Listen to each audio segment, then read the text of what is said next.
नमस्कार दोस्तों, स्वागत है आपका हमारे खास पॉडकास्ट लाइफ मंत्र में। उसके उषा महाकाजपासीरिश की मन में आज हम एक ऐसे विषय पर चर्चा करने जा रहे हैं जो न सिर्फ हमारे समाज को प्रभावित कर रहा है बल्कि हमारी संस्कृति और तरीके और रिश्तों की जड़ों तक पहुंच चुका है। बिल्कुल।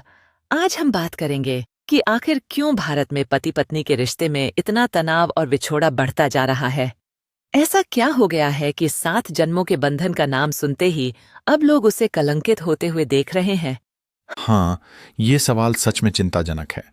भारतीय संस्कृति में विवाह को बेहद पवित्र माना गया है। हमारे शास्त्रों में इसे एक दिव्य बंधन कहा गया है, लेकिन आजकल हम जो घटनाएं देख रहे हैं वे कहीं ना कहीं उस संस्कृति के विपरीत जाती हैं। बात सही है। सनातन धर्म में विवाह सिर्फ एक कानूनी समझौता नहीं है, बल्कि एक संस्कार है, एक जीवन भर का साथ है। इन 7 फेरों में 7 संकल्प हैं: धर्म, धन, सुख दुख, प्रेम और विश्वास, संतान की जिम्मेदारी और सबसे अहम, हर जन्म में एक दूसरे के साथ रहने का वादा। बिल्कुल, भारतीय नारी को पतिव्रता और गृह लक्ष्मी के रूप में सम्मानित किया गया। ये आदर्श दुनिया भर में माना गया, माना गया। लेकिन आजकल हम देख रहे हैं कि रिश्तों में विश्वास और सम्मान की कमी होती जा रही है। तलाक और संघर्ष के मामले बढ़ते जा रहे हैं। तो क्या इसके पीछे कोई खास कारण है? मुझे लगता है कि स्वार्थ और अहंकार की बढ़ती प्रवृत्तियां इसमें बड़ी भूमिका निभा रही हैं। हाँ, बहुत सही कहा आपने। दोनों पार्टनर मैं को अधिक महत्व देने लगे हैं और हम की भावना जैसे कहीं खो गई है। एक तरफ जहां पहले परिवारों में बुजुर्ग होते थे जो रिश्तों की समझ देते थे, वहीं आजकल अकेलापन और सहनशीलता की कमी रिश्तों में दरार डाल रही है। और पश्चिमी संस्कृति का अंधानुकरण भी एक बड़ा कारण बन रहा है। विवाह को सिर्फ एक समझौते के रूप में देखा जाने लगा है, न कि एक पवित्र बंधन के रूप में। यही तो विडंबना है। आजकल सोशल मीडिया और डिजिटल प्लेटफॉर्म्स ने रिश्तों में एक अलग ही तरह की दूरी पैदा कर दी है। पहले जो आपसी संवाद था, अब वह स्क्रीन तक सीमित हो गया है। बिल्कुल, यही कारण है कि लोग अब जल्दी हताश हो जाते हैं और रिश्ते टूटने लगते हैं।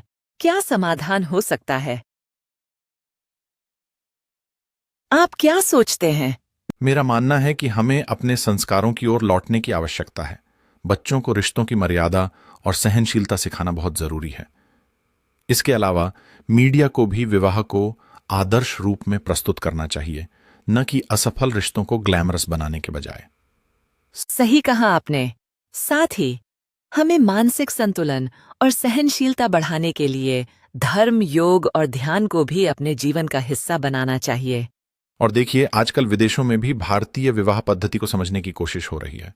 अमेरिका, यूरोप और ऑस्ट्रेलिया जैसे देशों में लोग स्थायित्व के लिए भारतीय विवाह के मॉडल को अपनाना चाहते हैं।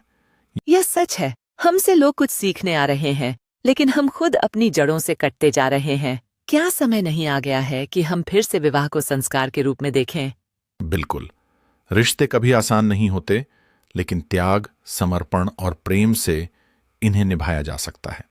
विवाह 2 लोगों का नहीं, 2 संस्कृतियों और 2 कुलों का मिलन है। हमें फिर से उस संस्कृति की ओर लौटना चाहिए जहां पति पत्नी केवल जीवन साथी नहीं बल्कि धर्म साथी होते हैं। सही कहा आपने। तो हमारे श्रोताओं से एक सवाल: क्या आप भी मानते हैं कि हमें अपने वैवाहिक रिश्तों को फिर से पवित्र दृष्टि से देखना चाहिए? अगर हाँ, को मैं हाँ, तो इस एपिसोड को शेयर करें और हमें अपने विचार कमेंट में बताएं। धन्यवाद। धन्यवाद। इस चर्चा को ध्यान से सुनने के लिए और हमसे जुड़े रहने के लिए। लाइफ मंत्र, जहां संस्कृति है, चेतना है और बदलाव की शुरुआत है।